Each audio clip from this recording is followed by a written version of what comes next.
اس وقت اگر ہمسایوں کے طوطے ہوتے تو انہوں نے بھی اڑ جانا تھا۔ اس کی یہ بات کچن کے دروازے سے نکلتی ہینا نے بھی سن لی تھی۔ میری نظر امی پر پڑی اور پھر کچن سے نکلتی ہینا پر، اور پھر سامنے کھڑی دشمن جاں پر نظر پڑی جو سنجیدہ شکل بنائی میرے سامنے کھڑی تھی۔ میرا حال تو یہ تھا کہ کاٹو تو بدن میں لہو نہیں۔ امی نے ہی اسے آواز دی کہ کیا بات کہہ دی ہے تم نے ایسی بھائی کو؟ اس نے امی کی طرف دیکھا اور پھر مجھے دیکھا اور بولی، میں یہ ڈرٹو بھیا، Commander Safeguard cartoon series جنہوں نے دیکھی ہے وہ اس کردار سے واقف ہوں گے، کو بول رہی تھی مجھے شاپنگ کروا دیں، لیکن ان کے تو ہوش ہی اڑ گئے، لگتا ہے بھابھی سے بہت ڈرنے لگ گئے ہیں۔ اس کی بات پر میں نے بھی سکون کا سانس لیا کہ اس نے بات بدل لی، ورنہ میں تو بے بس ہو چکا تھا۔ ادھر میں نے سکون کا سانس لیا، ادھر اس کی بات پوری ہوتے ہی ہینا بولی، امی میں نے کچھ نہیں کہا، فروا تو میری بہن ہے، یہ جب چاہے ان سے شاپنگ کر لے، یہ خود ہی پریشان ہوئے ہوں گے۔ امی ہینا کی بات سن کر ہنس پڑی اور بولی، ارے بچہ میں جانتی ہوں تم نے ایسا کچھ نہیں کہا، یہ بس مذاق کرتی رہتی ہے نا، تم سے بہن جیسا ہی تو پیار کرتی ہے۔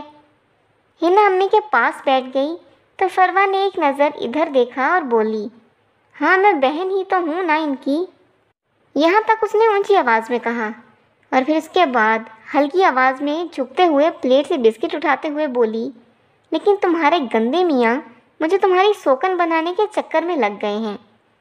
فروا کے در پہ حملوں میں بالکل پریشان ہو چکا تھا، مجھے کچھ سمجھ نہیں آ رہی تھی کہ میں کیا بولوں۔ وہ میرے سامنے کھڑی تھی اور تھوڑی دور امی اور ہینا بیٹھی ہوئی تھی۔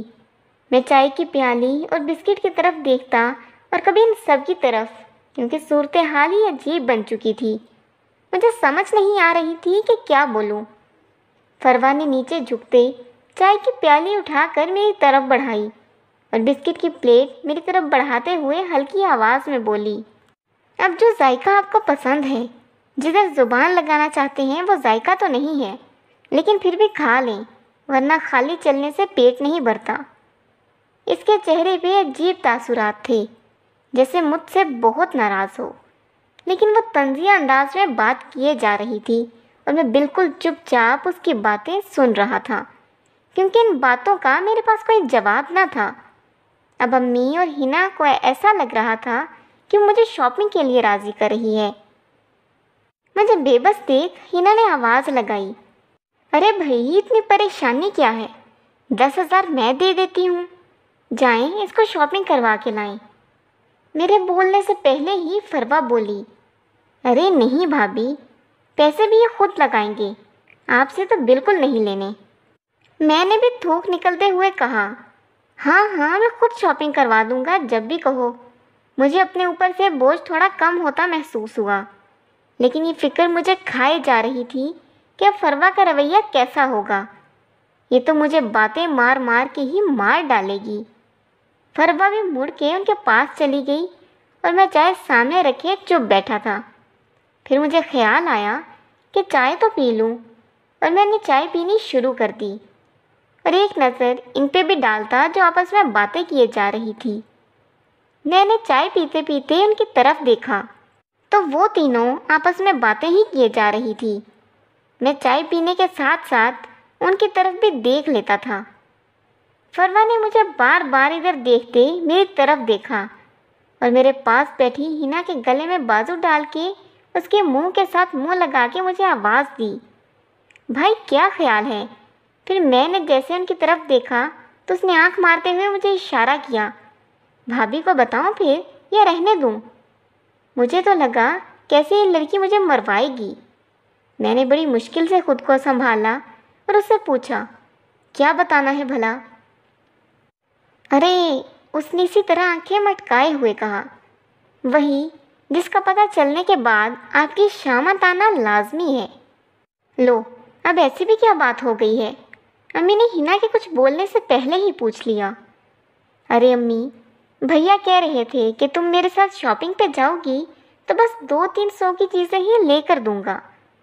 اس نے ہینا کے گال کے ساتھ اپنا گال رگڑتے ہوئے مجھے آنکھ ماری۔ میں نے سکون کا سانس بھرا اور ہنس کے چپ ہو گیا کہ چور کی داڑھی میں تنکا، مجھے یہی لگ رہا تھا کہ وہ مجھے چاٹنے والی، ننگا دیکھنے والی بات کرنے والی ہوگی۔ امی نے کہا، اب اتنا بھی کنجوس نہیں ہے وہ، اور آج تو دیر ہو گئی ہے، کل جانا، اور زیادہ خرچہ نہ کروا دینا ایسے فضول میں۔ اب اس کی اپنی بیوی بھی ہے تو اخراجات بھی ہوتے ہیں بندے کے۔ فروا نے امی کی بات ہنسی میں اڑا دی اور بولی، کوئی بات نہیں، بھائی کو 2 بیویوں کے خرچے کی پریکٹس ہونی چاہیے تاکہ یہ دوسری شادی سے باز رہیں۔ اچھا فضول نہ بولا کرو، اور کل چلی جانا بھائی کے ساتھ۔ امی نے گویا بات ختم کر دی۔ 5000 فروا کو میری طرف سے بھی ملیں گے۔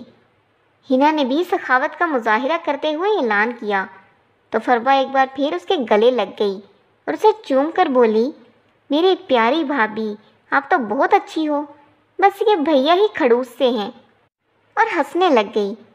میں نے بھی تھوڑا سکون کا سانس لیا۔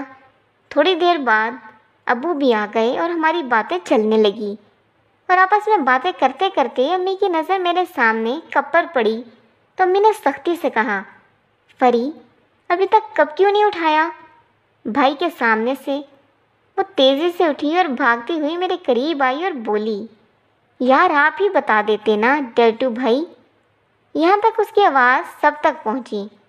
اس کے بعد ہلکی آواز میں بولی، گندگی اور غلاظت کے بادشاہ، اور کپ اٹھا کر کچن کی طرف چل دی۔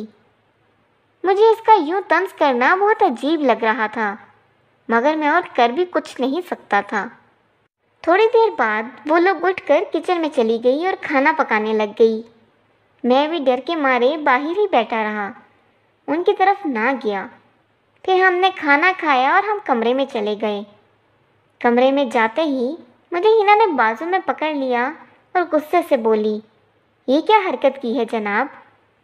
اب چور کی داڑھی میں تنکا تو نہ تھا، مگر دل میں چور تو تھا ہی، تو بکھلاہٹ طاری ہونا بھی فرض قرار پائی۔ مجھے یوں لگا کہ فروا نے ہنا کو بتا دیا ہے، اور تمام برے خدشات میرے ذہن میں دوڑنے لگے۔ میں نے سوچا اب کیا بہانہ کروں، اور ادھر میرے چپ رہنے سے ہنا نے پھر مجھے بازوؤں کا گھیرا تنگ کرتے ہوئے کہا، بتائیں نا کیوں کیا ہے ایسا؟ ادھر میرے گلے میں آواز پھنس چکی تھی کہ اب کیا بولوں، کہ کوئی بات ہی نہ تھی بولنے کو۔ اب اگر بہن نے شاپنگ کا کہہ ہی دیا تھا تو اس پہ اتنا ہونک بننے کی کیا ضرورت ہے یار؟ ہنا نے مجھے باہوں میں لیتے ہوئے چہرے پہ کس کرتے ہوئے کہا۔ میں نے سوچا ایک حرکت کی ہے اور ایسے لگتا ہے ابھی پکڑا جاؤں گا، آخر میرا کیا بنے گا؟ چہرے پہ مسکراہٹ لاتے ہوئے کہا، ارے مجھے لگا اسے اکیلے کو لے جاؤں گا تو شاید تمہیں اچھا نہ لگے، اس لیے تھوڑا کنفیوز تھا۔ اور میں نے اس کے ہونٹ چوم لیے۔ آپ بھی بالکل پاگل ہو، اس کے ساتھ جانے سے میں کیوں برا مناؤں گی بھلا؟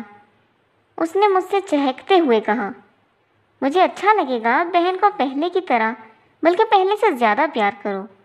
آپ کے پیار میں کمی آئی تو اسے اور امی کو یہی لگے گا کہ میری وجہ سے ہے، اس لیے آپ مجھ سے بھی زیادہ اسے توجہ دیا کرو۔ میں مسکرا دیا اور دل میں سوچا، جو توجہ اسے دے رہا ہوں تمہیں پتہ چلے تو میرا سر بھی توڑ دو۔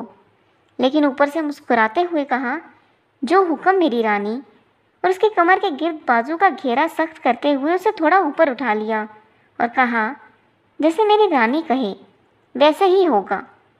اس نے میری ناک کو چٹکی میں پکڑ کے ہلایا اور ہنستے ہوئے بولی، بالکل جناب، کل پھر اسے شاپنگ کے لیے لے جانا ہے، اور 10,000 آپ دو گے اور 5 میں دوں گی۔ میں نے کہا، بالکل جناب، ایسا ہی ہوگا، اور تم بھی ہمارے ساتھ چلو گی۔ اس نے سر کو نفی میں ہلایا، نا جی، بہن کے ساتھ جانا ہے اور کوئی آدم خور نہیں ہے جو آپ کو کھا جائے گی۔ میرے ساتھ جانے کی کوئی ضرورت نہیں ہے۔ مجھے ایک خطرہ تھا کہ اگر ہم اکیلے گئے تو میں اس کا سامنا کیسے کروں گا، لیکن میری بات کو ہنا نے ریجیکٹ کر دیا اور وہ جانے پر بالکل بھی راضی نہ ہوئی۔ میں نے بھی ضد نہ کی اور اسے چومتے ہوئے بیڈ تک پہنچ گیا۔ کیونکہ دن میں اچھے سے نلکے کا پانی نکال چکا تھا، اس لیے میرے ہاتھ تو کھڑا تھا۔